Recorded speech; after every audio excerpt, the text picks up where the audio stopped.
I too struggle with the notion of an afterlife. Any of us who have stood at the grave of a loved one have had to ask the question, now what? The idea of this evening is to try to explore this question honestly, find answers, and ask more questions that are either comforting or disconcerting.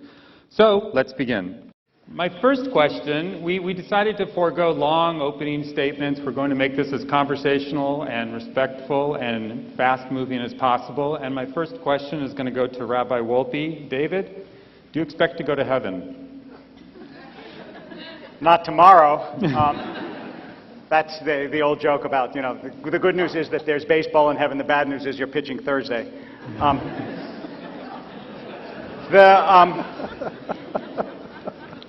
So what I would say is that part of the problem of the idea of an afterlife is that we tend to make it far more literal than it needs to be, and as a result it starts to seem ridiculous. I mean, before you entered this world, could you have imagined mountains and tuna fish and teeth and ideas and music? Of course not. It is literally unimaginable. But we make of the idea of another world something that we can imagine and understand, and so we reduce it to nonsense. It's Mark Twain, in Letters from Earth, he said that people assume when they go to heaven they're going to lie on green fields and listen to harp music.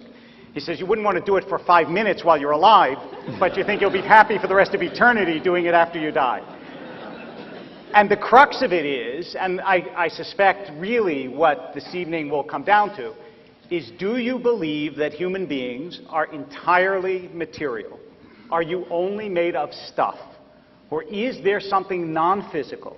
Is there something ethereal and eternal about you, about us, some mystery at the heart of this stuff? And if there is, then there's a possibility, that we'll all, I don't want to say go somewhere, because that assumes that it's spatial. And again, that's the way people think, and the way we think is not necessarily the way the world is. Our minds are much too limited to grasp it. But I'll just close by saying that I always assumed that human beings were more than stuff. And for me, at least, this came home on an emotional level when a little less than 2 years ago, my father died. And as many of you know, it is a Jewish custom when someone's buried to throw dirt on the grave. And I thought this was going to be extraordinarily difficult, to take a shovel full of dirt and throw it on the coffin of somebody that I loved very dearly. But I actually didn't find it nearly as difficult as I anticipated, and the reason is that I knew that whatever was in that coffin, he wasn't there. But I also knew that that wasn't the same thing as he wasn't. It just meant he wasn't there, but he was, and he is. I just don't know how. Sam, in The End of Faith, you chide scientists who believe that consciousness ends with death. So, picking up a little bit on what David said, you wrote, the place of consciousness in the natural world is very much open to question. The truth is we simply do not know what happens after death.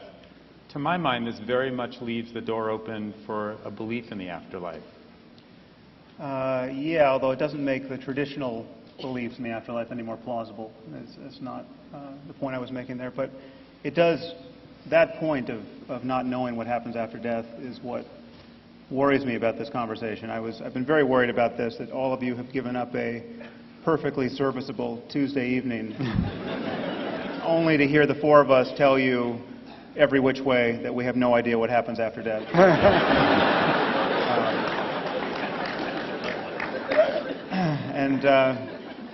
Well, I expressed the spirit of my wife, and she was actually able to put me at ease. I'm worried, obviously, about boring all of you, and she said, nothing Hitchens does is ever boring. So I have that going for me. Right. I think we should think about what this concept of the afterlife does. We'll talk about the plausible versions of it and how implausible some of the traditional ones are. But I think, just to give some context, we're living in a world in which 9 million children every year die before they reach the age of 5. Okay, year after year after year. I mean, that is an Asian-style tsunami of the sort you remember from 2004 every 10 days. killing only children before the age of 5. I mean, think about these children, think about their parents. Know that virtually all of these parents are people who believe in God and were praying all the while that their children would be saved. And their prayers were not answered. Now, the afterlife comes into the midst of this reality and as a promise that all of this is going to make sense in the end, that somehow at the end of existence we're going to be all let in on the punchline and have a mighty laugh with Almighty God for eternity. Now, there's no evidence of that, and I think, therefore, this concept of the afterlife really functions as a substitute for wisdom. It functions as a substitute for really absorbing our predicament, which is that everyone is going to die. There are circumstances that are just catastrophically unfair. Evil sometimes wins, and injustice sometimes wins. And the only justice we're going to find in the world is the justice we make. And I think we have an ethical responsibility to absorb this really down to the soles of our feet. And this notion of an afterlife, the happy talk about how it's all going to work out and it's all part of God's plan, is a way of shirking that responsibility. So that's where I am. Brad, 3 times a day as a religious Jew you would pray the Amidah, where you extol a God who resurrects the dead. It says that right in one of the most standard of Jewish prayers. When you say that, what are you saying? What do you believe you're saying? So I need to take a couple steps back and make this a running jump rather than a standing jump. Sure. As I understand it, rather than simply reducing someone's idea to a caricature, which is easy to do on all sides in this kind of a conversation, we live in an age in which there are different plausible ways of making sense and connecting the dots. One of them is a kind of reductionism in which everything can be explained by its smallest physical components. And once you've explained how inert matter operates, then you create more complex systems, but you've done all your explaining really at the very basic subatomic levels. And that's completely plausible, and you can tell the entire story that way in a reasonable way. I don't think it's the only way one can do it. One can also say that there are intimations all the way down of what others have called, and I think of as mindfulness. And that the mindfulness all the way down emerges at some point into consciousness, which emerges at some point beyond that into something even beyond the consciousness we're aware of. And we have abilities to access it, not necessarily by what we know. And here I have to say, having read the books of the authors here, I agreed with almost everything that everyone wrote. People claim knowledge where they can't possibly know. But what I think we can also claim is intuitions that go beyond what we know. Things like hope and trust and loyalty. We ground our lives in them. So there are people who use the afterlife as a way of evading their responsibility. But I know that I and Rabbi Wolpe have sat at the bedside of people who were able to connect with others because this belief inspired them to live each moment with dignity and connection. So for me, the prayer is literally false. Having lived one life with flat feet and fat thighs, I fervently hope that God does not physically resurrect the dead.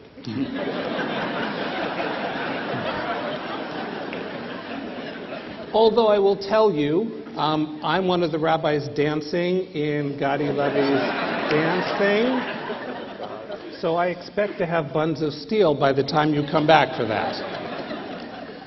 But I think it's a metaphor for saying that there is a oneness of which we are an expression, and that does not cease with our death, and that in some very important way, although not one that is reducible to knowledge, I don't claim to know, but I trust, that we continue beyond the grave. Thanks.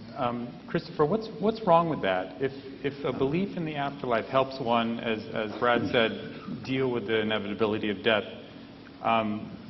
maybe this is a good thing. Well, then anything that made you feel better would be okay, which I'm sorry to say I think is a contemptible viewpoint. Here's the problem with the afterlife fantasy. It's the same as religion in general. If you can't hear, I hope it's not my fault. Let me just move the mic. Why don't you hold it? All right, how's that? Okay. Well, not to duck the opening question, give myself a chance to repeat my answer. That would mean that anything that made you feel good or better was fine, which I think is a contemptible position, I'm sorry to say. And it would be as good as drugs, for example. And I don't believe, and in fact Marx never said, that religion is just an opiate. But religion and the afterlife fantasy have these things in common. First, they're man-made. That's very important. They represent claims by humans to be able to interpret the divine and to give themselves power by doing so. We all admit we don't know. That's because we can't know. So the people who have to leave the island right away are those who say they do, who for centuries have tyrannized and still do millions of human beings by claiming to hold the keys of heaven and hell. Leading to my second point, religion is totalitarian in its practice and its theory. It claims to know things it can't know, and it claims to have powers it cannot have. It says if you make the right propitiations and the right donations, you may get paradise, and if you don't, you may get an eternity of pain. That includes, by the way, the souls of unbaptized children of the millions who Sam mentioned. Then there's, I'm afraid to say, but you also, as you'd expect from the man-made, the argument of fraud. St. Peter's in Rome was built on the sale of indulgences. That's to say, in return for cash, the promise of a remission of sin and of time in hell or purgatory. There are chantries, actually quite beautiful ones, still all over Europe, still working. Prayers being said for the repose and remission of souls. Pope Benedict, the most reactionary prelate for considerable time to lead the Church, is trying to restore the idea of remission of sin in exchange for donations or other in-kind operations. This is, I'm sorry if it sounds unduly functionalist, but until we've dealt with these questions, we can't have a serious discussion. Now, there's also, I think, a real problem about anything that's eternal. I should probably close with this. It will happen to all of us that at some point you'll get tapped on the shoulder and told, not just that the party's over, but slightly worse, the party's going on, but you have to leave. and it's going on without you. That's the reflection, I think, that most upsets people about their demise. All right then, because it might make us feel better, let's pretend the opposite. Instead, you'll get tapped on the shoulder and told, great news, this party's going on forever, and you can't leave.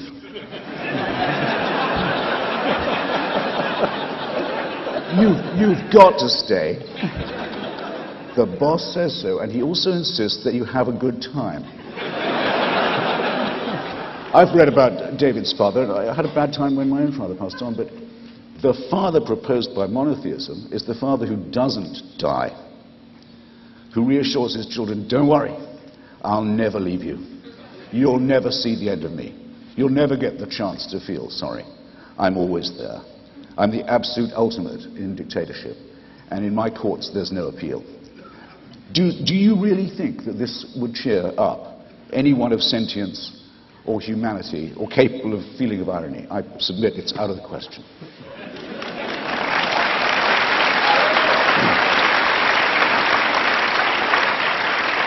I just want to say I was completely with you until the end when you got silly on us. And the reason I say that is because you speak about God in the same way that you would speak about a human dictator as though they were equivalent.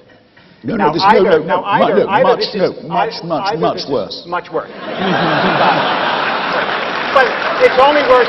It's only worse because of the eternity of it, right? But the characteristics are the same. No, the absolutism of it. The absolutism, The the lack of, characteristics are the same. the lack of any appeal. But that's not. And the worship of him by his slaves. Except that that's not at all what any tradition envisions, and even if it did envision it, as you and I think would both agree, the envisioning of traditions of what a God could be are very limited and partial.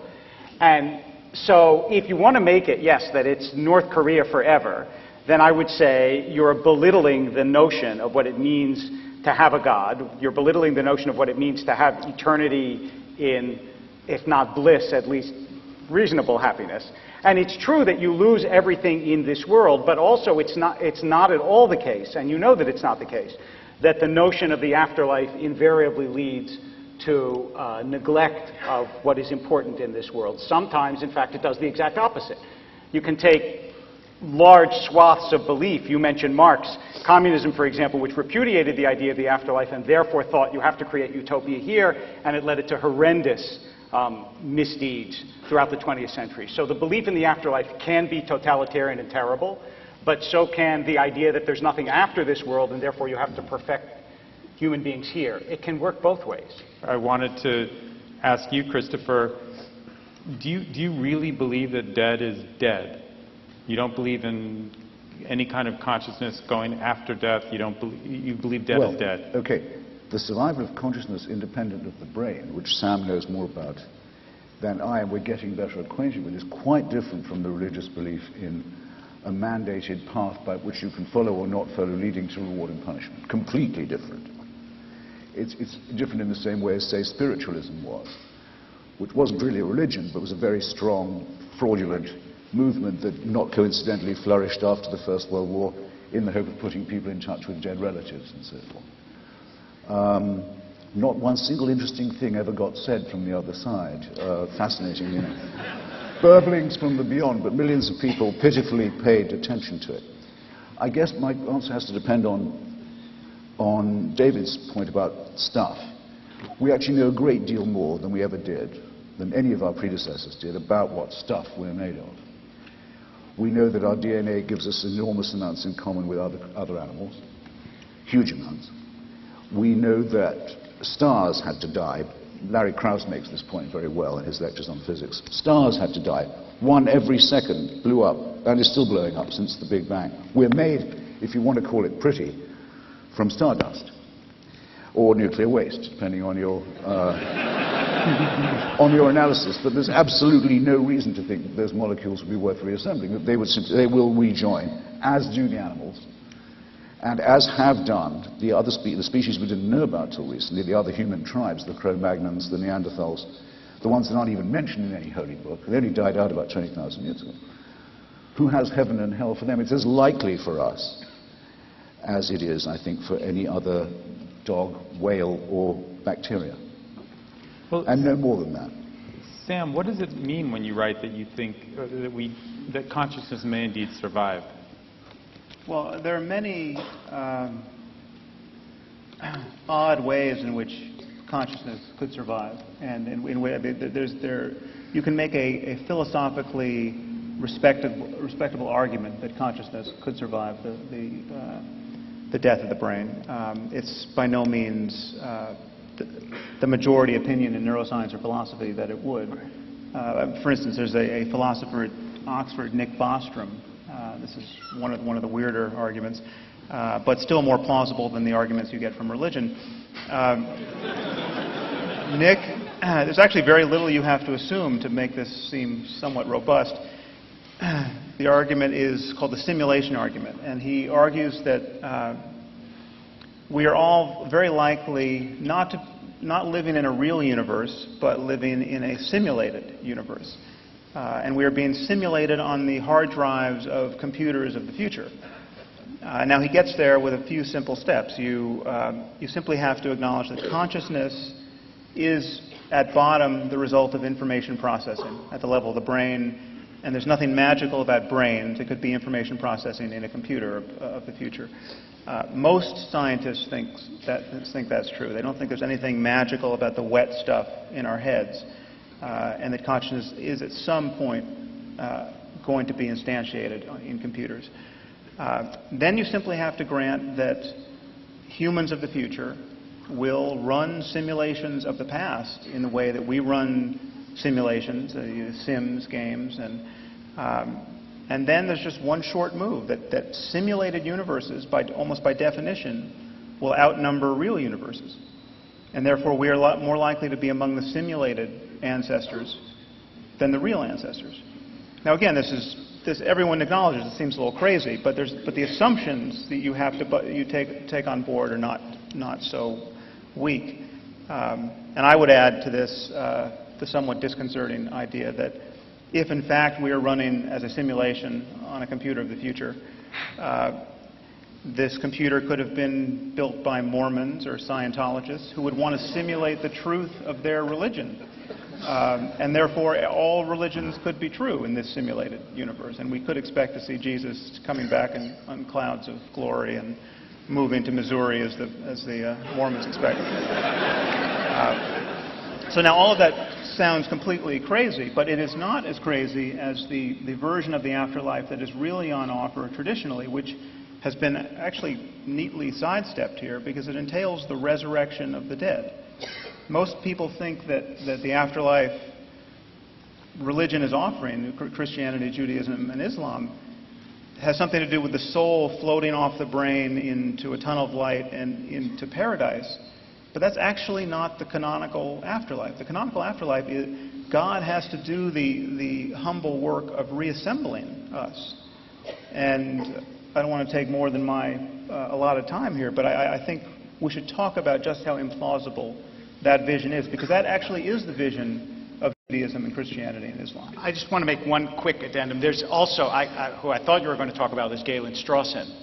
I mean, another Oxford philosopher who says that consciousness is actually so impossible philosophically to figure out that it must be that it exists even in inanimate matter, even though it doesn't seem that way.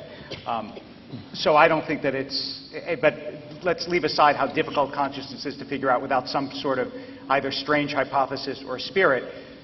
Yes, it's true that much of Judaism talks about resurrection, much of it talks about afterlife, but there are there's a plurality of voices. And I mean, the Talmud says, for example, you assume that the sages are in paradise, but it is not so. In fact, paradise is in the sages. That's not the sort of voice that generally you hear when the literalist view of an afterlife is attacked. And for more on that, I turn to my colleague, Rabbi Brad Artson. I would actually love for us all to go out to coffee and leave them aside so that we could say things like, wow, that's really interesting, I haven't thought about that. And what do you do with this? Rather than the scoring of points.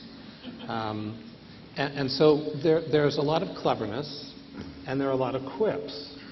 But at the end of it, what it sounds like we're saying is that religion is a monolith, and the worst of religion is compared to the best of science, which is fluid and evolving. And I'm halfway there with you. I think one of the greatnesses of science is its capacity to be self-reflective and its capacity to change convictions. But the wreckage of scientific error is fairly impressive, and the diversity of religious thought is also, I think, undergirded, unfortunately, I think in part because we all had bad religious education as kids and we're still in recovery. So, But Bradley, I want to accept your challenge, but what do you, I mean, is Maimonides the worst of religion? Maimonides came right out and said you have to believe in the resurrection as a literal yes, and truth. Maimonides also said that what I've written in my book is disguised so that people will, if they need literalism, latch onto it and miss what I'm trying to say. And he also said that we call the world to come because we don't experience it during this lifetime, but eternity exists at the present. And if you attain a right consciousness, you can be in eternity now. So the challenge is, we all come to it with our own different concrete needs, but religion is, I think, far more nuanced. And I guess the plea I would like to offer to you, because the parts of your books, both of you gentlemen, that I agreed with was everything you trashed religion for, it deserves to be trashed for. I have an autistic son, and if I believed in that bully in the sky, I would have to tell Dr. Wexler that I was leaving my employment. But I don't, and I don't think that my tradition, or the Buddhist tradition, or the richness of Hindu tradition, understood in a nuanced and ethical way, is any more problematic than science's capacity to learn from its mistakes and to move on. And the way the Bible is used in my community with my students is, I would hold up as ethical as anywhere else. And a part of that is the recognition that although we do not know, we hold to hopes that orient us and allow us to value each other as of abiding significance.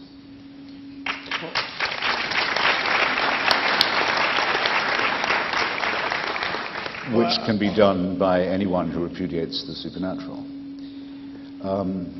Look, I don't mind attacking religion at its best if you'd rather I do that. I mean, behind the idea of judgment, remember, which is part of the deal of the afterlife and the reward of heaven or hell, is some rough concept of justice, that there's an equalization of the odds against which we struggled when we were alive, that the tears are dried, and that the wrongdoing is punished. Very, very old wellspring of human aspiration. Why do the wicked prosper? I would really like to know. And why, as Hamlet says, so much contumely is heaped on the patient and the meek. Now, the reason why Sam's Oxonian friend disturbs us when he elaborates his theory is we don't like to think that we're just digitized by someone else's brain, that we're rats in some maze, someone else's maze.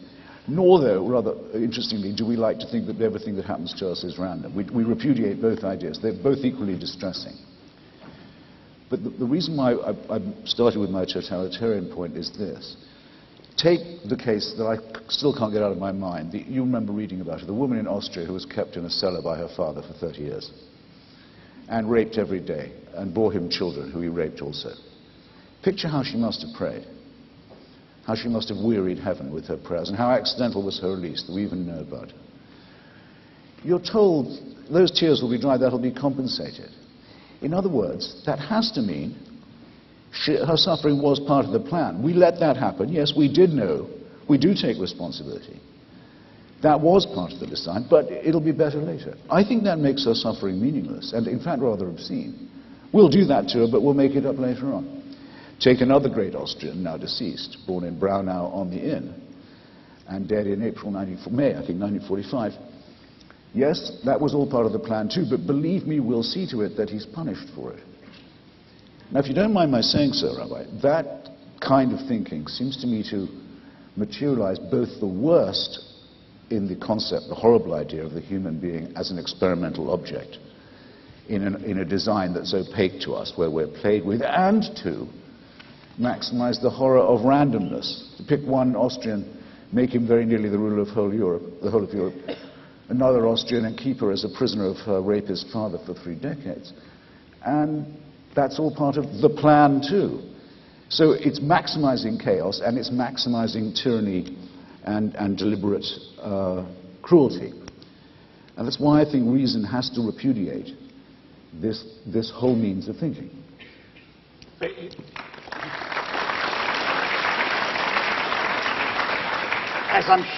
Reason and justice too, I should have added. As I'm sure it would if religion thought that way, but it doesn't, in fact. Wait a minute. No, wait. Dave, I'll give you your time here, please. Okay. That's the move that's really not open to you. If you want to change the subject to a truly purified wisdom tradition that is non-dogmatic, that's just open to mystery, you have to... No, I'm not going to do that. Okay, but if you want to follow the path... You have to hear the move before you repudiate. No, but I think you're taking the move that Bradley You think was so, making. but I might not be. Well, let me just tell you what I heard you do. Okay, go ahead. You just said religion is not the way Christopher suggested it was, and in the vast majority of cases, it is. And so you have to at least admit that we are not caricaturing religion. 50% of Americans think they're going to see their pets in heaven. Okay.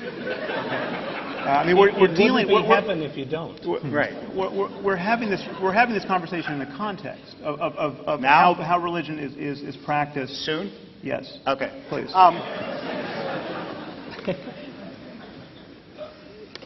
There are strains of religion that are deterministic and say that everything that happens in the world is a plan.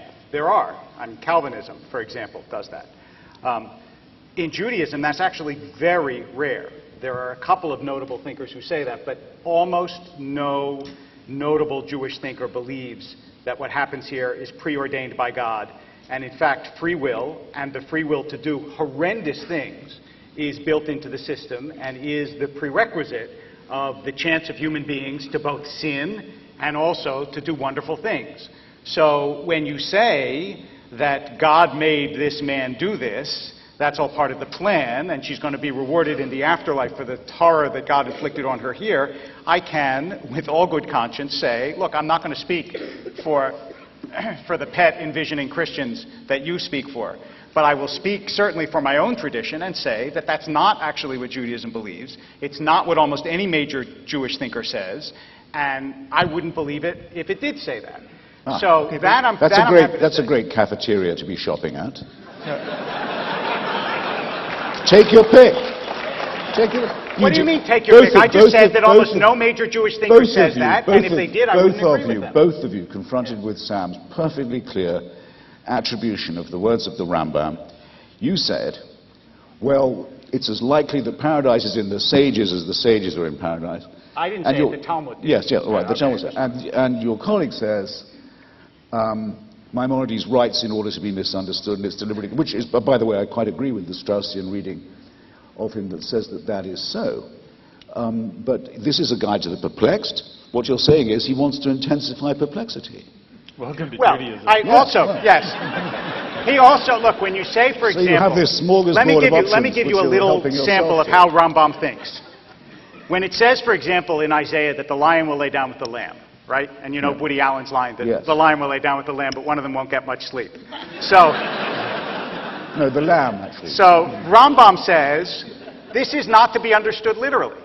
It means big nations and small nations will dwell together in amity, and you should not think that the order of nature will be overturned. Now, I didn't invent that. It's right there. I can show it. It's the end of Malachim. It's Yes. the end of the code of law.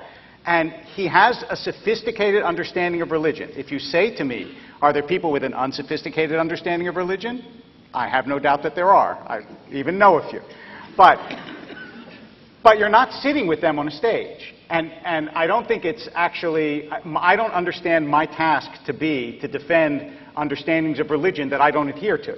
So I'm happy to argue with you what I understand about religion, but obviously, if I thought mainstream Christianity was the way to understand religion, I'd be a mainstream Christian. Right. And I'm not. Well, I want to make 2 points in response.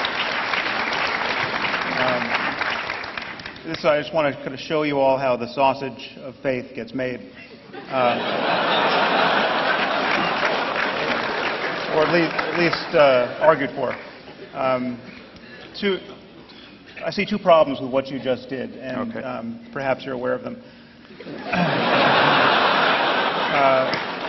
One is that Maimonides actually said that this could not be understood allegorically or in any other way, but literally he came back 25 years later after he had been misunderstood in the Guide to the Perplexed and wrote, I think in his commentary to the Mishnah, that the resurrection is a literal truth, has to be believed in. There may be some caveats there in his theology, but he was talking about bodies being reanimated. The other issue is you made this sort of artful move to the free will loophole. You said people have free will. If a man wants to lock his daughter in a dungeon and have sex with her, God has allowed that because he's given us this rather diabolical freedom. That doesn't cover all of the other suffering for which only God can be responsible if he exists. The 9 million children I just talked about dying every year through cancers and violence and accidents and lack of access to clean water. And this is God's fault if God exists. I mean, either he can do nothing about this, or he doesn't care to. So either he's impotent or evil. I mean, this is the problem that you can't, that the free will doesn't get you out of.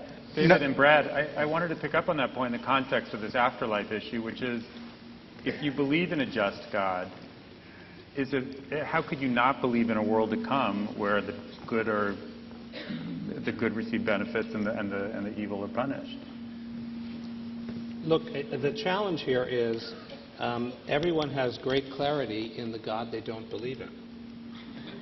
And I don't believe in that God either.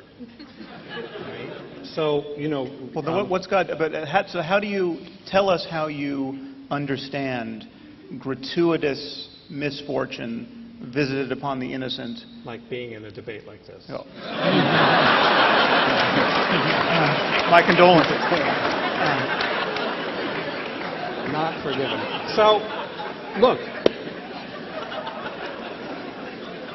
This is a talk I give to first-year rabbinical students and congregations all over the country. It is a medieval mistake based on Aristotelian thought that God has to be a simple, unmoved mover, and thereby eternal, omniscient, omnipotent, and omnibenevolent. Right? Those are terms that don't exist in biblical or in rabbinic Hebrew. So I apologize for the way the philosophers kidnapped the traditions, but it's not in the Torah. There is no Hebrew word for omnipotent, meaning all-powerful, and the concept is a nonsense concept. So you're saying God doesn't have the power to change these things? Yes, of course that's what I'm saying. I'm saying that what God has is a different kind of power than the power of the dictator that Christopher Hitchens and I both despise. And that what I look to God to be is a persuasive power, more comparable to a teacher or a lover or a parent who teaches and inspires you to be the best by seeing your potential and by giving you the vision and the power to rise to it. But I don't believe in a God who breaks the rules or who can intervene or who can do magic. And the challenge here, wait, may I just say one more thing before you leap on me? Sure. It is the 125th anniversary of the birthday of Alfred North Whitehead, my Rebbe. And so in his honor, I tell you the following Hasidic story. The story is told of the Kutzker Rebbe, one of the great masters of the Hasidic tradition, who, walking past someone's home, sees that they're so impoverished they don't have the capacity to have a Shabbat meal. And so he prays for her to have a Shabbat meal magically bestowed upon her. I mean this only metaphorically. And no actual chassid involved in the story itself. So he prays that she should have this miraculous Shabbat dinner given to her, and she does, and he hears a vision which says, because you've intervened in the affairs of this world, you've lost your place in the world to come. And he starts to dance. And he says, when his students question him, he says, for the first time, I'm able to serve God without expectation of reward. That's in mainstream rabbinic tradition. So often I had the sense that what's being criticized is a kind of ignorant abuse of religious nuance, and we certainly know anyone who's been in an airport has read self-help books that claim to use scientific findings to justify all kinds of stupidities, which I don't think you can hold science responsible for, even though probably numerically there are far more people who have nonsense ideas based on false science as they do in religion. The challenge here is you say it's man-made, and I agree. It is man-made, as is medicine, as is law, but the solution to bad medicine and bad law is not to get rid of it. The solution is to have open discussions and continue to refine it and surpass it. Christopher. There's a story I was told, not unlike that, but a Roman Catholic priest actually couldn't really be any Christian. There's a comparable. This is not my fault. Just hold the mic. Hold the mic. Yeah. Okay. There's a comparable story I was told about the death of I think it was a Roman Catholic priest, but it could be any Christian official, really, who gets to St. Peter's Gate and is told, well, you're well done, thou good and faithful servant. here's your place, we've been preparing for you in paradise. And he says to St. Peter, but I see that there's terrible suffering and deprivation and misery among the souls in hell. Surely my place is with them, ministering to them. And he's told, you really don't get it, do you? One of the reasons why I like doing this, some people say sometimes, don't I ever get tired of debating with the religious? No, absolutely I don't, because you never know what they're going to say next. Sam and I don't mind being called predictable. It's very easy. We know what we think. We say straight out where we think we know and where we think it's not possible to know, why we don't think there's a supernatural, and so on. But this evening already we've had your suggestion that God is only really a guru, a friend when you're in need. I mean, he wouldn't do anything like bugger around with Job to prove a point. And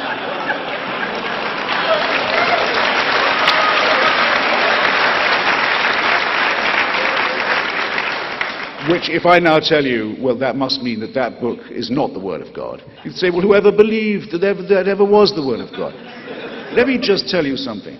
For hundreds and thousands of years, this kind of discussion would have been in most places impossible to have, or Sam and I would have been having it at the risk of our lives. Religion now comes to us in this smiley face, ingratiating way, because it's had to give so much ground, and because we know so much more. But you've no right to forget the way it behaved when it was strong, and when it really did believe that it had God on its side. You know,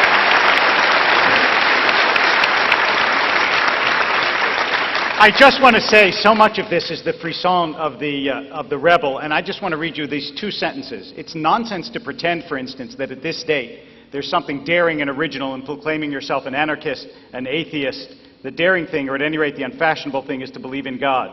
That was 2002, Christopher Hitchens, in a review of Yves Lenoir and George Orwell. And I think that there's some truth to that. It actually is very difficult to argue God in the public square these days. Since Spinoza, yes. What's that? Since Spinoza, yes. Since Spinoza, yes. Actually, since Hitchens and Harris.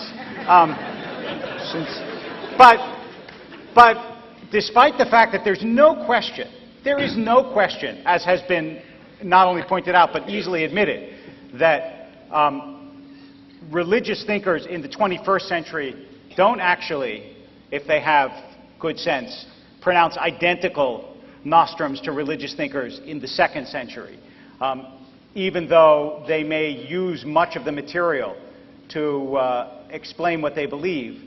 The dilemmas and the essential answers are the same. And the dilemma that we're facing is the extraordinarily difficult realization that when you die, you lose everything. And that's always been true. And everyone has always faced that. And that's, have time for a really short poem? Yeah. Hausman, A.E. Hausman, has this kid standing in the town square. He says, "Good people, do you love your lives, and have you ears for sense? Here is a knife like other knives that cost me 18 pence. I need but plunge it in my heart, and down will come the sky, and earth's foundations will depart, and all you folk will die." Right? It's like you lose everything when you die. And that's always been the case. And religion, in one sense, has always realized that, which is why you get, especially in, I'll speak about my own tradition, a tremendous emphasis on making this world better. Which is why you can't build a community without what we would call essentially a welfare state in any Jewish community in the world. Because the understanding is there will always be suffering, there will always be pain, and it's the human job to ameliorate that. We're actually taking the discussion a little bit to a different level, to the consternation of some of my discussion partners, which is to say, look, you all know, for example, let's think about this not as biologists but as physicists. You all know that there's this idea in physics of multiple universes. That is, that right now there is a universe, or many of them, that parallel our own, with maybe slight differences, like maybe there's a universe where Rabbi Artson and I are winning.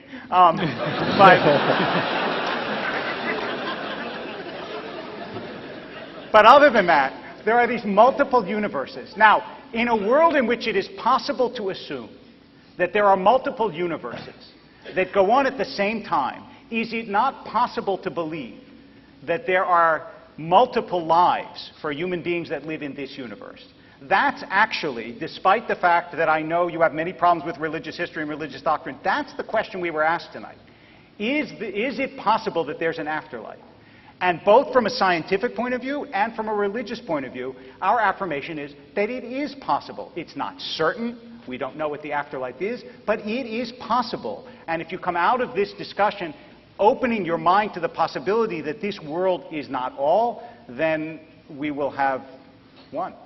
David, I want to push you on that, because this was actually my first question to you. What do you see that afterlife as?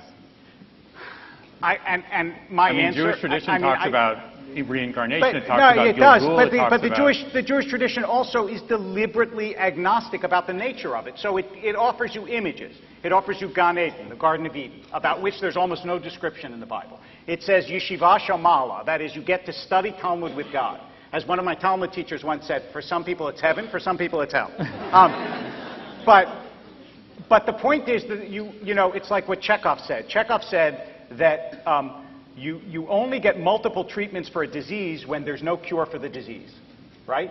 If there's a cure, you got one treatment.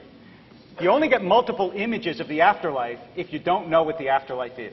And at least in the Jewish tradition, no one was so foolish as to be dogmatic and say, this is what the afterlife looks like. I'll rest with what Nabokov has John Shade say in Pale Fire. He says, life is such a surprise, why should death be any less of one? No, it's very attractive as well as clever what David is trying to do. Saying that it's very attractive as well as very clever what David's trying to do. He's saying you could stop there. That the most saying that it's those of us who doubt the supernatural who have the failure of imagination. And good move. But there's no one who can't play this game. There could be an afterlife and no God. Why not? There could be many gods and no afterlife. There could be a God with a sense of humor where good people went to hell and evil people and evil people carried on as in his initial creation, ruling the roost. I'm willing to imagine, as Princess Leia says in Star Wars. I can quote literature and scripture too.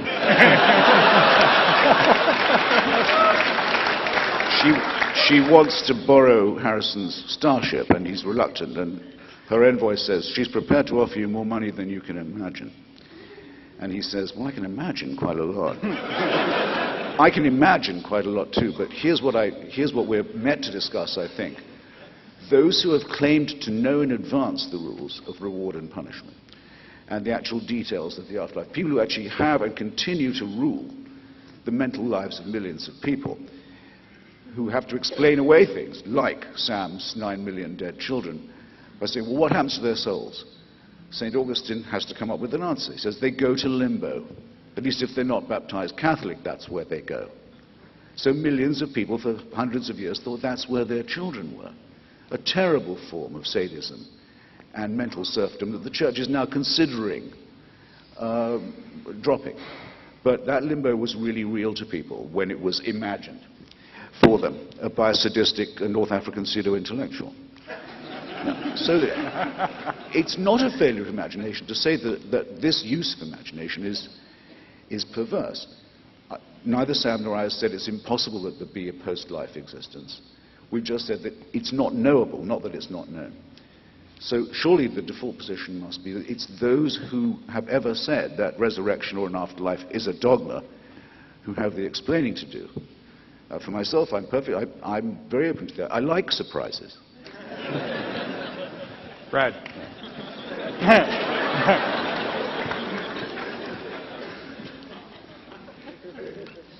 I find myself once again agreeing with everything that Christopher Hitchens said, except you thought I was clever too? Except for 1%. Except for 1%.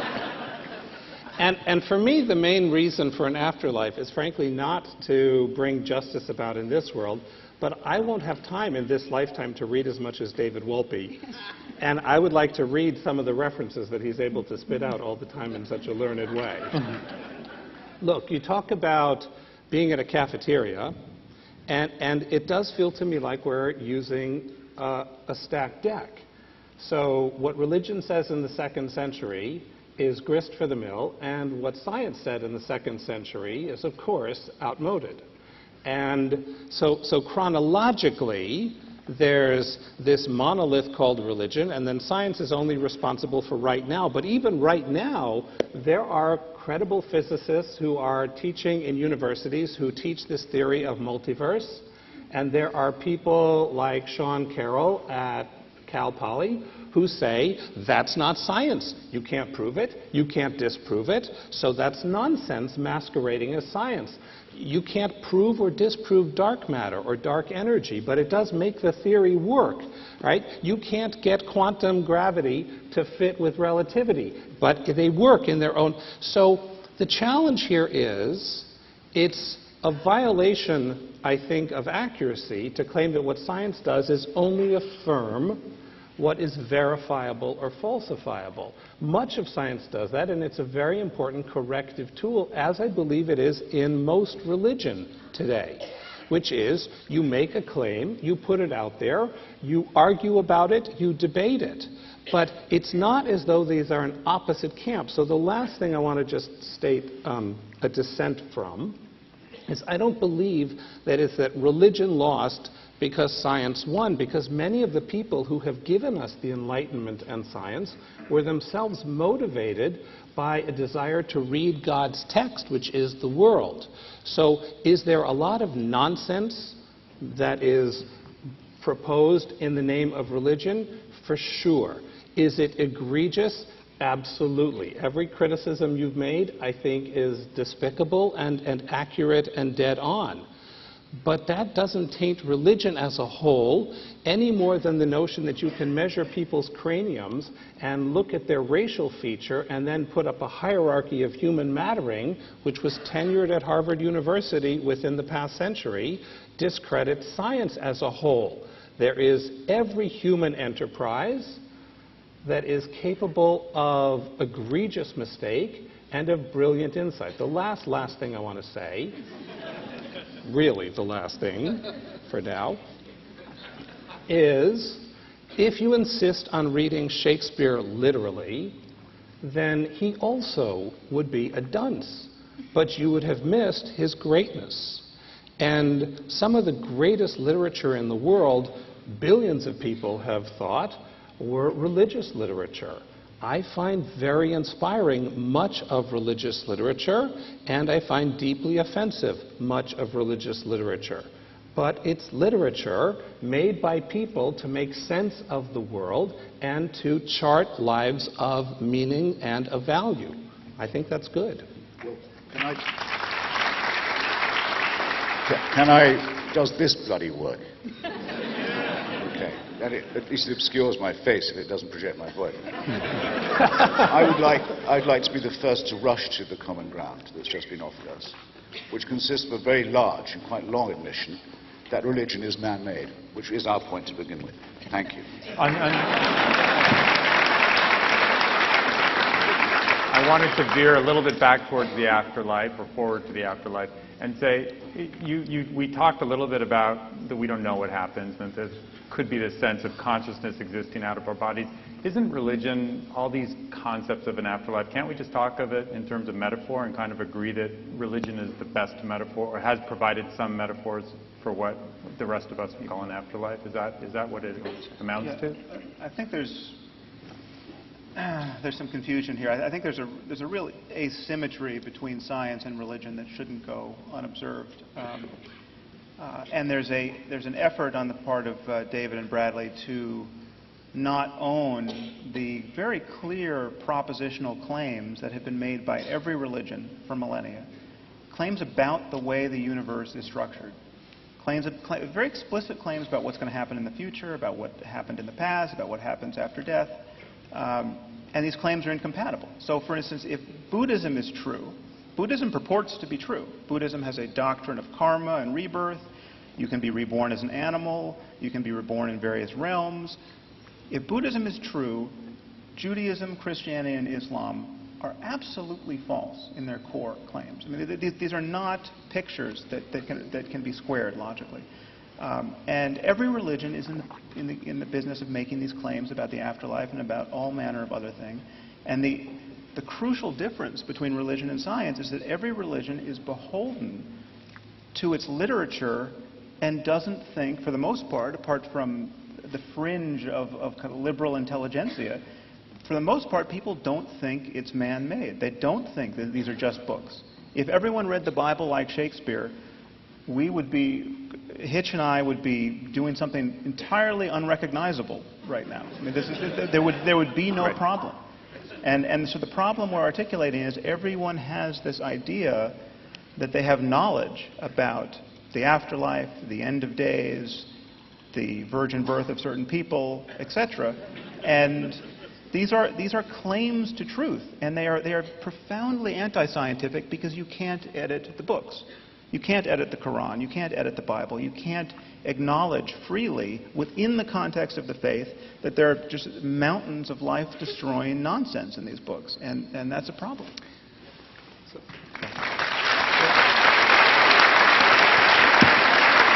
So talk a little bit, then we'll move on to the next. Yeah, give a brief Okay, I want to just say this, that it is undeniable what Sam said about the fact that there are truth claims in different traditions that contradict each other. But here's what I think ought not to go unnoticed. I've been at any number, as almost every clergy has at one time or another, I've been at any number of interfaith conferences.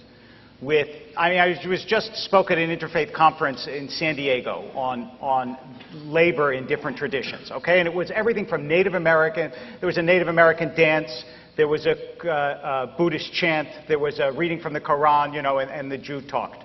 So it was a true interfaith conference. And here's what was so interesting about the time that we all spent before we went out on stage to do our dances, either literal or metaphorical.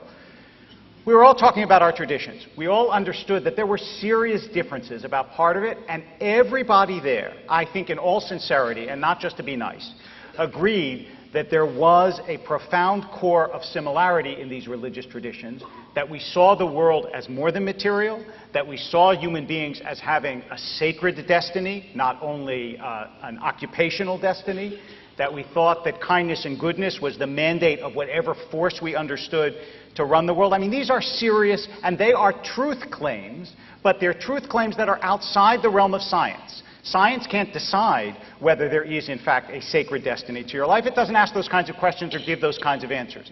Religion does. And the day that you say that all of religion is off the table because, after all, it says in Genesis that the world was created in 7 days and we know that's not true, then what you do is you throw out the very serious, comprehensive, and shared questions of meaning of human life that really, really matter to the way people live, and that you ought not to do. Okay, I want to talk a little bit about what evidence there is for an afterlife, because when you read books about it, it inevitably comes up that people purport there to be evidence. So I wanted you all to share your thoughts on that. One of the most common tropes is the near-death experience. Yeah. There have been, I think, over the last 3 decades, there's been 40 studies of some 3,400 near-death experiences, and they've been published in journals like Lancet and Annals of American Psychological Journals. And Barbara Haggerty did a book on this called Fingerprints of God, where she interviewed a lot of the people who did these studies that were published in peer-reviewed journals. And a lot of the people she interviewed said that they cannot help but think, after investigating these in a scientific way, that they point to something beyond this life. I would say almost that was wrong by definition, because it's a near-death experience. It means you didn't die. But it's the best we have. No. If someone is reported dead on Tuesday and you see them on Friday, the overwhelming, well, not the obvious conclusion is that the initial report was mistaken. We have no reason to think otherwise. I've read a lot about this stuff. In fact, I have two. If you care to get The Portable Atheist, which I edited, there are 2 accounts by great philosophers, the late A.J. Ayer and fortunately very current Daniel Dennett, about their own so-called near-death hospital experiences of people who were battling with very grave onslaughts on their health, which I recommend you read for the very confirming rationality that they bring to it. Dinesh D'Souza, who's a frequent debating partner of mine, has written a book about this too, and the most persuasive example from any hospital he's found, and I get it all the time, is a woman who floated out of her body, out of the bed, made a tour of the outside of the hospital, Saw the shoe. noticed that there was a running shoe on one of the windowsills, woke up, reported it to a nurse, whose name we've never been told, and who went and looked, and there was the shoe. Now, if that doesn't prove it, I don't know what does. I could hardly be more reassured if I'd been told that it was able to reunite it with its missing pair. NDE is bullshit. It doesn't count. It's not coming back from the dead, nor is it an account of what happens to you when you're gone. It's what can happen to you with the help of life-preserving scientific medicine while you are still alive. I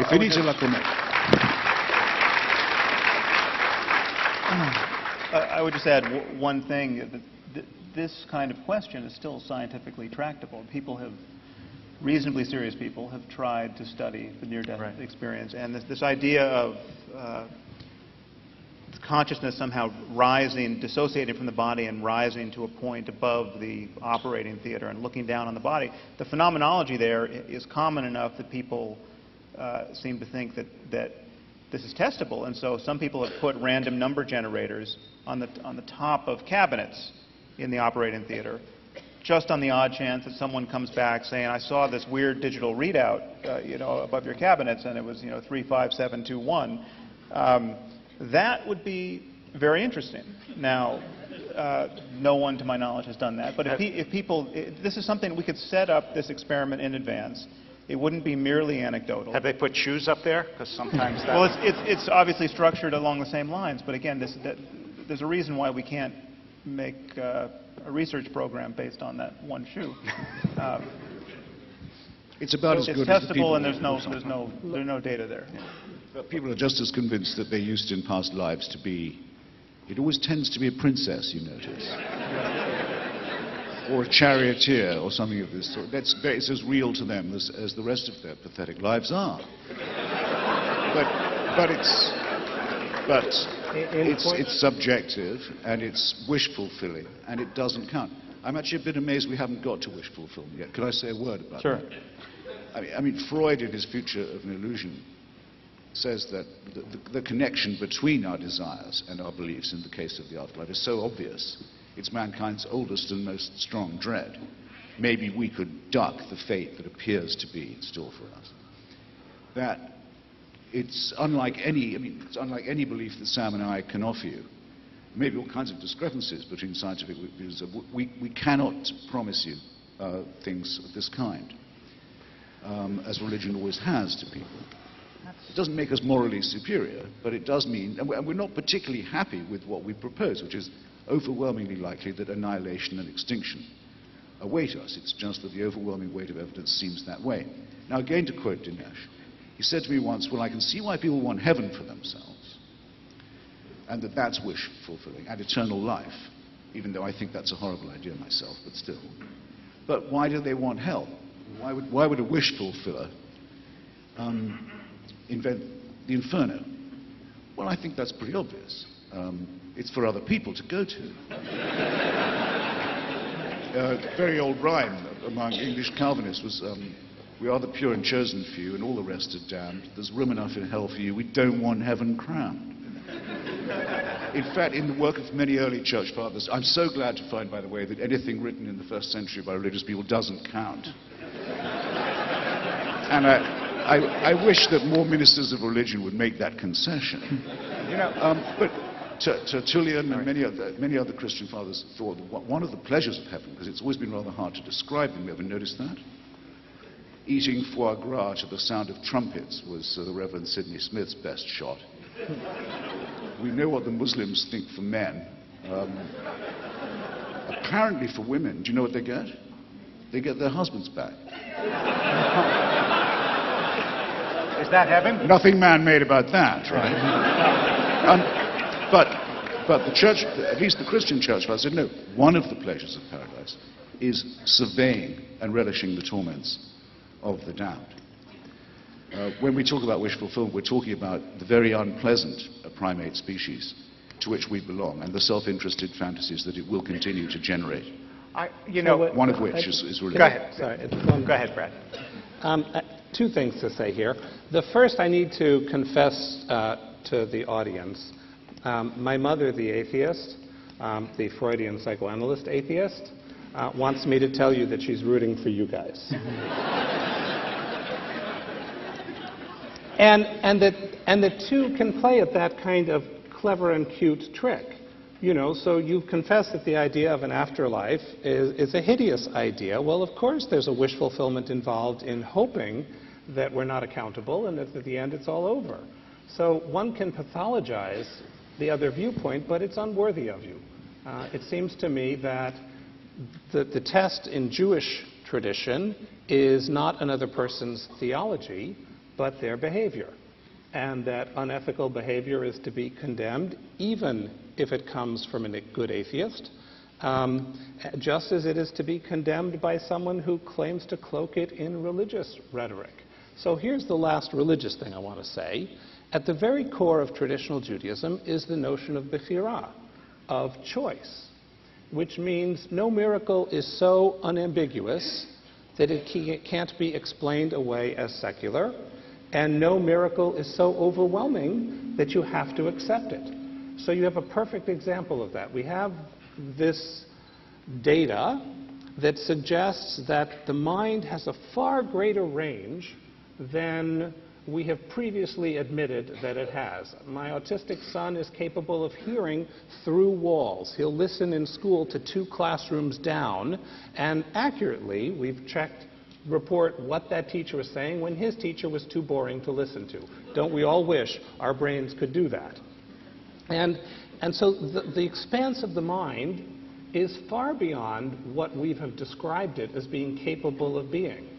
So one can look at this data and say, this looks to me like intimations that we do in some key and important way have consciousness that is mediated through our minds but is not limited to our brains. And then it's equally plausible to say, until you're dead, you have no business talking about it. It does feel to me that the irrelevant aspect of this, and the Freudian in me looks at the animus here and says that's what needs to be accounted for, is that for many of us, hope in an afterlife grounds us and gives us direction. And the notion that my grandmother and I are not eternally separate is a source of great and abiding comfort to me. Do you believe you'll see her?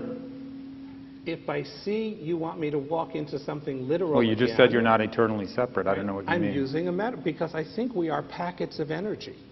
Look, I get that from physics as well. We are packets of energy, and I don't think those packets of energy are necessarily limited to our body. And the last thing I have to say, just to clear my reputation here, at no point did I say that first century literature was irrelevant. What I said is it's not meant to be taken literally. I want to piggyback on what Brad said. That's not what it said. We've gone around this several times. Almost every time that Christopher and I have debated, which is now several times, I've made this same point, but obviously to no effect. So either the point is not good or the point is not good. But I want to make it anyway. Listen, when someone explains their own beliefs by reason and explains your belief by psychology, you actually don't have to listen to them. Because this is what happens to religious people all the time. I'm an atheist because I'm strong and rational and thoughtful. You're about wish fulfillment. And therefore, religious people are by definition weaker, less sophisticated. We understand, you shouldn't be religious, but I understand you need it. There are people who believe in the afterlife who are weak and fearful, and people who believe in the afterlife who are courageous and strong. There are atheists who are weak and fearful. There are atheists who are courageous and strong. It is an unworthy argument to say that someone believes in something because of wish fulfillment as opposed to someone believes in something because it makes sense or it doesn't make sense. That's not the way you ought to argue about religion or anything else. David, Bradley just said that his belief in an afterlife is predicated on the effect this belief has in his life. It gives him hope. He finds it immensely consoling. Is that why you believe in the afterlife? I'm just curious. No, but it is one of the benefits of it. Okay, Right. so it has a consequence, but that doesn't mean that that's why. Look, I find it enormously consoling and wonderful to think that my daughter loves me. But I don't believe it because I find it enormously consoling. I believe it because she does. okay. She's a You teenager. do, right? Okay, just a little empirical verification there. I mean, there's a false assumption about science operating here. Science is not in principle committed to the idea that there's no afterlife or that the mind is identical to the brain, Right. or that materialism is true.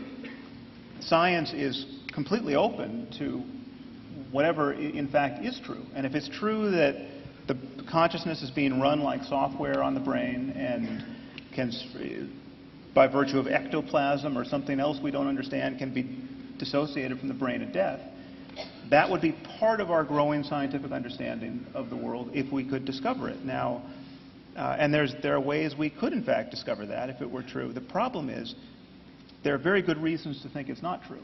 And we know this from now 150 years of neurology, where you damage areas of the brain and faculties are lost. And they're clearly, it's not that everyone with brain damage has their soul perfectly intact. They just can't get the words out. Everything about your mind can be damaged by damaging the brain. You can cease to recognize faces. You can cease to know the names of animals, but you still know the names of tools. I mean, the fragmentation in the way in which our mind is parcellated at the level of the brain is not at all intuitive, and there's a lot known about it. And what we're being asked to consider is that you damage one part of the brain, and the mind, something about the mind and subjectivity is lost. You damage another, and yet more is lost. And yet if you damage the whole thing at death, we can rise off the brain with all our faculties intact, recognizing grandma and speaking English. Now,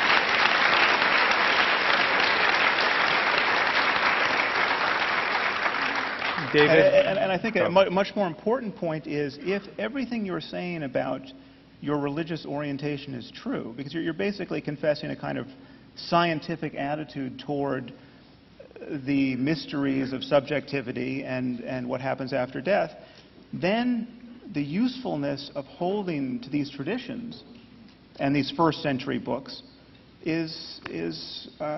I'm completely at a loss. I mean, it seems like you're in the wrong line of work. You should be psychology. And I'm sorry to say, David, that your shorthand account of our disagreement is a little Self-serving? a little deceptive. I mean, if you say to me of yourself that the fact that I hold a belief that makes me feel better has nothing to do with why I hold the belief, I might just believe it from you, I suppose. But Freud isn't as crude as you make him sound. He said that to ask people to accept that humanity's oldest fear, that of death, and oldest wish, that of the ability to survive it, has nothing to do with the faith in an afterlife. It's only a coincidence if it makes people feel better. I'm not going to accept that, and you shouldn't be putting it about either. Yeah. David, you didn't get a chance to respond to the near-death.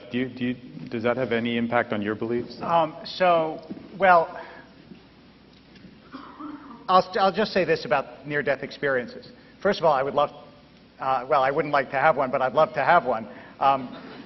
And I've been operated on several times with the sad result of having nothing other than unconsciousness during the operation. But 8 million people have reported these near-death experiences, according to a Gallup poll in '92, so presumably others have had it since then. The sort of William James' pragmatic test of whether an experience is real is that, in fact, many of them report that they no longer fear death, that their lives have radically changed as a result of it. And the only thing I would say is, do I say that this is proof that there's an afterlife? My answer is no, but. And here's the but. There's this philosopher named Jackson, I think Fred Jackson, who proposed the following experiment. Dennett's commented on it. I don't know if either of you have, but I'd be curious to know what you think. He said, look, let's say you had a brilliant scientist in a room with a black and white television in a black and white room, and the only thing she ever saw was black and white. And she became the world's expert. Her name is Mary in his experiment. She became the world's expert on the physiology of vision. She knew everything about vision, about the neuroscience of vision, about the way the retina works and so on. She knew as much as it is possible to be known. Now, he said, imagine that you turn on the television and it's in color. Has she learned something? In other words, is there something you learn from experience that is not reducible to intellection? And my sense is yes. She would have learned something if all of a sudden she saw colors that she could not have known if she was an expert in the neuroscience of color. Someone who has a near-death experience is saying to us, I actually learned something from the experience that you can't reduce to this is some kind of trick that we don't understand yet that your brain did. I'm not willing to say that it's proof of the afterlife, but I'm also not willing to dismiss it with a few laughs and say that all the millions of people who've had this experience and have felt that it gave them important information about life are wrong and foolish.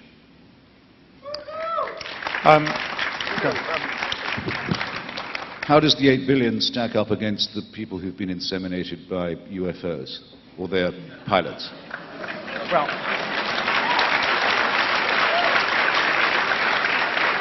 I think there's probably some overlap. Or the many. Let me tell you something. Or the many. The many. I don't know. It's certainly nothing compared to those who've seen the Virgin Mary's statues move or bleed. Nothing like. But does that mean you believe that they, in fact, didn't have such an experience? Is that what you're saying? No, those experiences are real to me, to them. All I ask is that they keep it to themselves if they possibly can. No, I mean, I knew very well a man named Hugh Montefiore, who was one of the only 2 Jewish boys at an English boarding school, until one day Jesus of Nazareth came into his room and said, "Follow me," which he did for the rest of his life. He ended up as a very senior member of the Church of England, a bishop, in fact.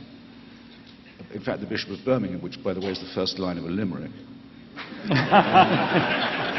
And acted throughout as if that was as real to him as anything could be, and wrote some very interesting books indeed. And terribly upset the only other Jewish boy in that school who was left as the only other Jew. But yes, of course I have to grant that these things are real to him. I'm not sure I believe that the mass visions of weeping and bleeding statues are as real. I think there's a lot of collective hallucination. Right. Well, and if you ask people to draw what the Virgin looks like when they've only had a vision of her, it's always like the last icon that they saw. I'm not saying that we should fall down every time terracotta gets wet. I mean, that's not my statement here, and I don't believe in weeping statues. But you anthologized 2 of these experiences. It's just that people gave them different interpretations of them. So I have to think that you actually take these experiences seriously. There's nothing in The Portable Atheist about visions of the Virgin Mary crying, but you put Ayer and Dennett's experience in there. They didn't necessarily think that it proved something about the afterlife, but you must have credited the experiences enough to put it in your book. Well, sure, because anything that suggests that people are having... NDEs are pretty new, and so are a large number of medical and life-prolonging techniques. I think that's interesting enough in itself. That people can now live long enough or be well-tended enough to have experiences of consciousness that we haven't even begun to study yet. That of course deserves to be taken seriously. But the people who say, oh, all that does, it's not really new, all it proves is what we already knew from the first vision or from the first promise of the divine, are doing what religion always does, assimilating what they can of the discoveries that would otherwise make nonsense of it. It occurs to me as you're both talking that both of you have faced serious illness in your lives, and I'm wondering if that at all has shaped your view of the afterlife.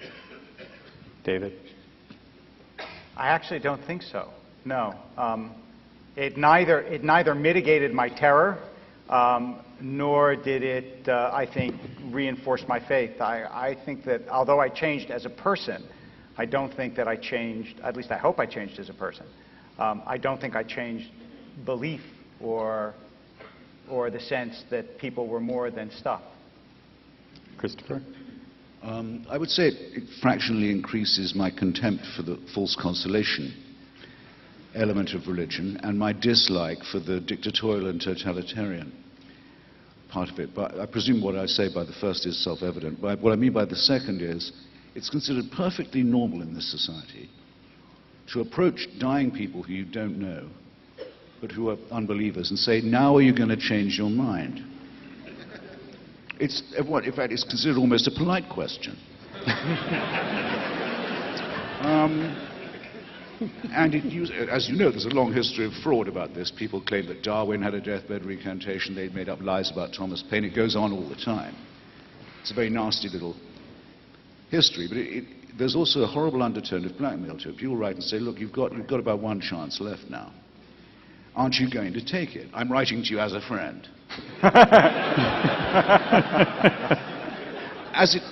They've even tried it on me when I've been very ill and I haven't had quite the vinegar I'd like to have had in a hospital bed. I don't mind, I can take it. But I think there are a lot of people older than myself, iller than myself, perhaps at the risk of seeming conceited, less educated than myself, to whom that's a horrible experience. It's very depressing and alarming to be spoken to in that way. I mean, if Sam and I were to form a corps of people to go around religious hospitals, which is what happens in reverse, and say to people who are lying in pain, say, did you say you were Catholic? Yes. Well, look, you may only have a few days left, but you don't have to live them as a serf, you know. Just recognize that was all bullshit, that the priests have been cheating you.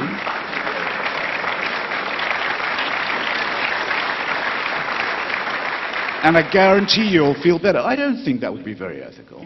Okay, but I think it would be something of a breach of taste. But if it's in the name of if it's in the name of God, it has a social license. Well, fuck that, is what I say.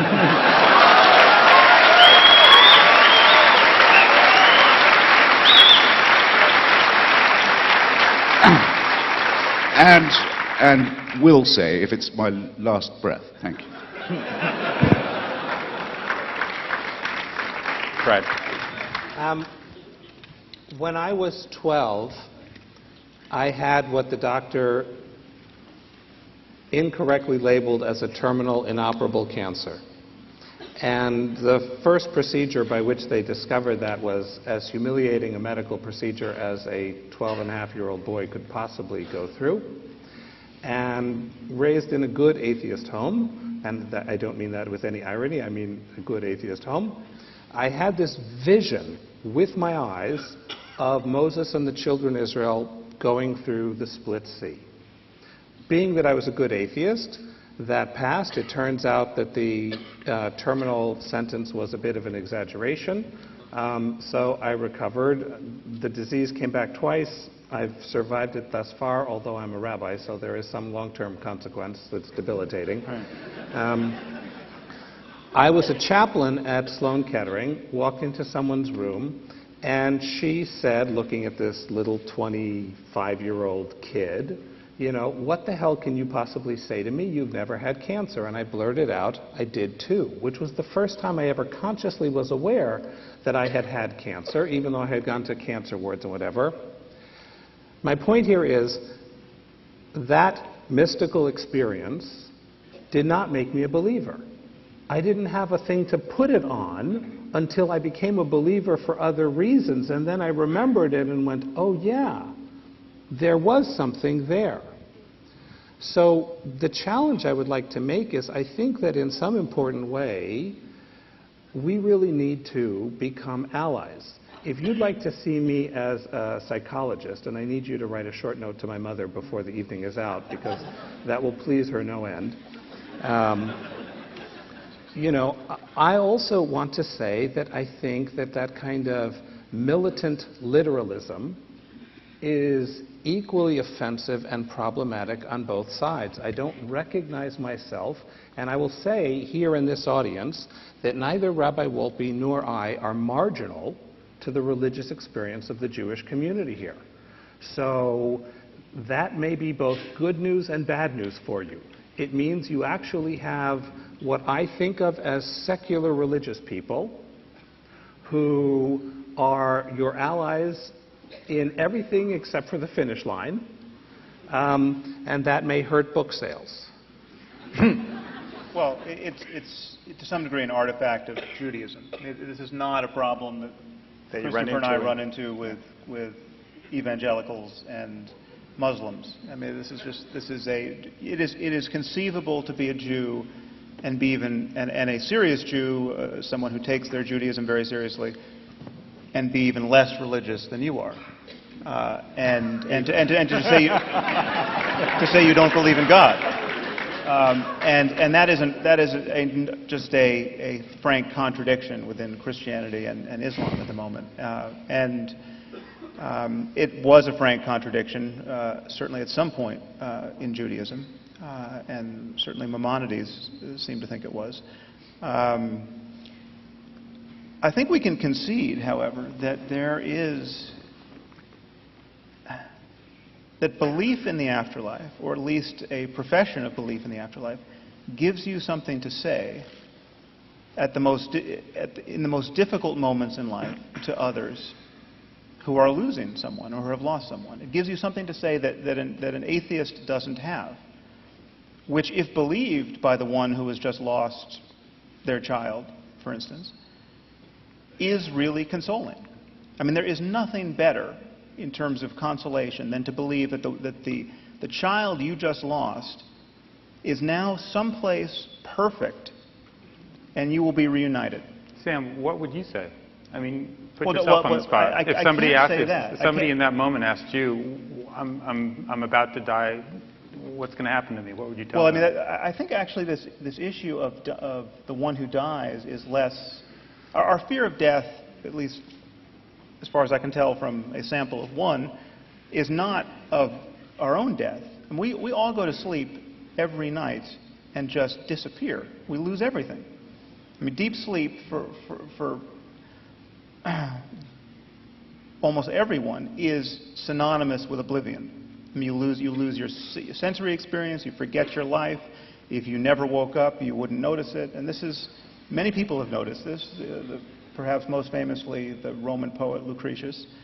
If death is synonymous with non-existence, there really is nothing to fear, and slipping into it may feel just as satisfying as slipping into sleep. I mean, there's just that's not what we're worried about. We're worried about the process of dying, perhaps, I mean, the process of being ill and in pain, and we're really worried about losing the people we love while we're alive and having nothing to think that's consoling in the midst of that bereavement.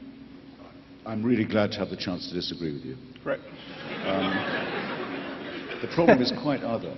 I mean, half my sex life has been lived when I was unconscious.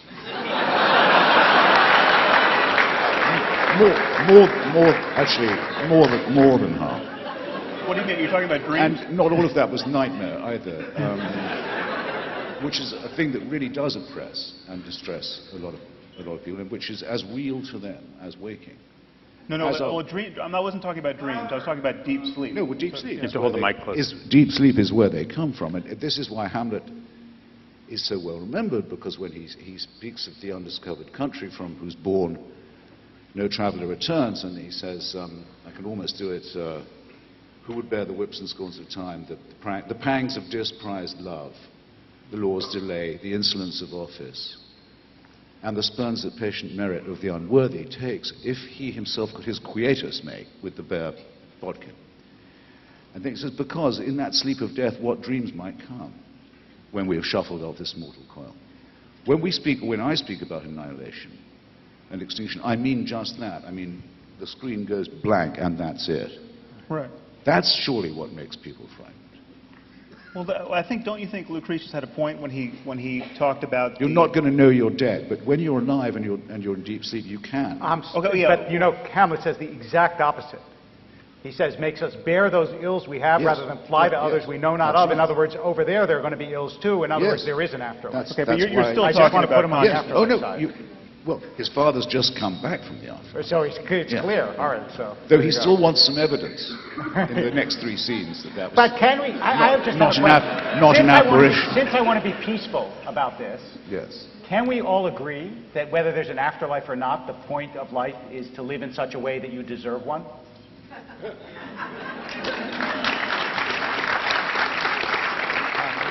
Well, that would be true if there was no God. I did my best. I did my best. Which I've already postulated. There could be no God and an afterlife, or an afterlife and no God. If there is a dictator who distributes reward and punishment, then you can never be sure if you're doing a right action or an action born out of fear, or the hope of reward. So no, it's an incitement in a way to immorality, certainly to servility, which is not a moral position to be occupied. No. I think we're talking slightly at cross purposes here. I'm talking about unconsciousness, just the absolute cessation of any kind of experience. If the prototypical atheist is right, and you just get a dial tone at death, that is what people claim to fear. But as Lucretius pointed out, that is analogous to the time before your birth. You'll no more suffer the eternity after your death than you'll suffer the time before your birth. And there was a time where we're sitting was populated entirely by, I think, Chumash Indians. None of us were here. Okay, now what was that like? Not for the Chumash, for us. It didn't bother me. I was a princess. I was a princess centurion.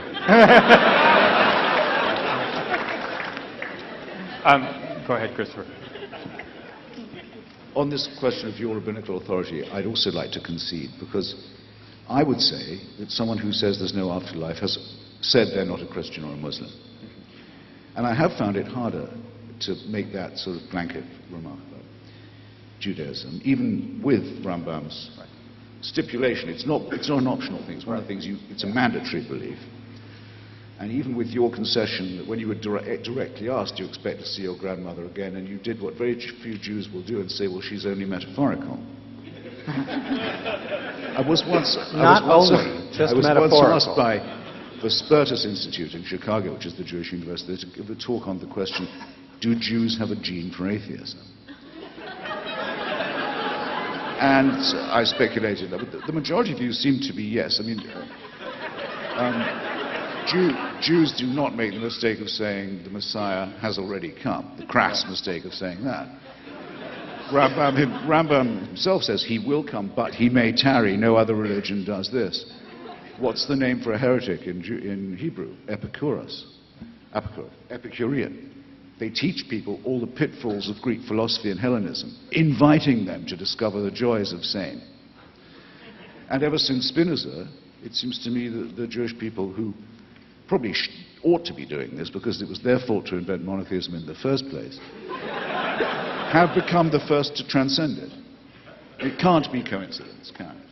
Just like people say it can't be coincidence so many Jews win the Nobel Prize. I'm serious. Spinoza, Marx, Freud, Einstein, it goes on. And it does seem to be latent in the Jewish demand to ask questions. Yes, except so I'm very happy to it's much more of a pleasure to debate. Maurice Samuel, who was a Jewish writer and thinker, said that the reason that the Jews continue to exist is that they refused to quit this world until they figured out what it was about. Yes. And Leo Strauss says, very seriously, he said the purpose of the Jews is to show there's no such thing as redemption. The challenge here is, again... The pathetic Christian illusions are not worth entertaining.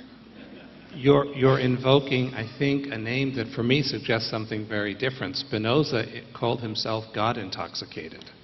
And it is true that the God with whom he was intoxicated was very different than the literal God of the Bible, although he read the Bible as a political tract that had great relevance for his own time. He used it as a call for freedoms that his own community couldn't see or couldn't understand, and he had a notion of an afterlife.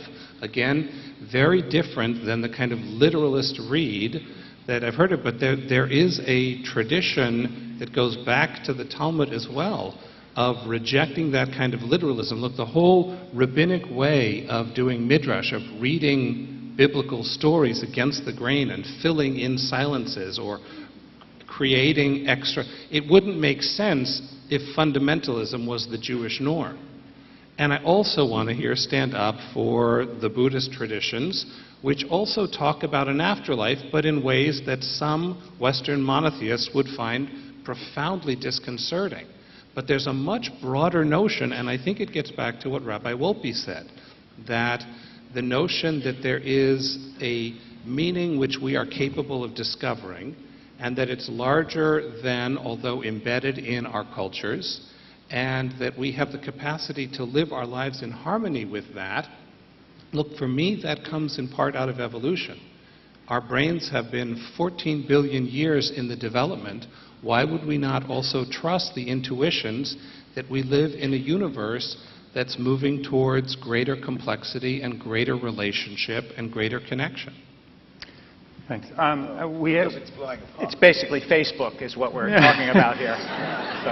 Is there an afterlife on Facebook? Right. We have to wrap up, but I had I actually just had one small question, which is, Christopher, how are you feeling? Oh, well, thank you. Thank you for asking. Well, I'm dying, but so are you.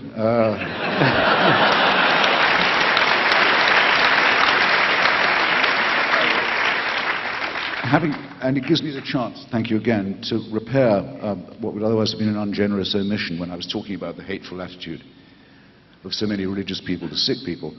I have had, very involved in my care, a great American, Francis Collins, who's the head of the National Institutes of Health, and who's helped me sequence my genome amazingly, and possibly find a cure for an individualized mutation from which I suffer. Francis is one of the most devout believers I've ever met. In fact, I'm lucky to be his friend because of the religion debate. He's a very sincere and devout Christian, and all he does is say he won't pray for me. And all he does is say he's never seen in his entire medical career anything that he would describe as a miracle cure. And on that, we have one of the nicest armed truces it's ever been my pleasure to observe. Thank you. That just proves debates like this could be life-saving. But the short answer is it's a bit early to say. But who can't say that? No one's ever more than a breath away from the end. And we're born into a losing struggle, and we all knew that, or we should, from the beginning. It's just that I have to think about it a bit more. Anyway, thank you so much for coming. I think I can say that for all of us. Yes. Thank you very much. Thank you to the ABU. There you go. Yeah, we liberals are slippery, it's true.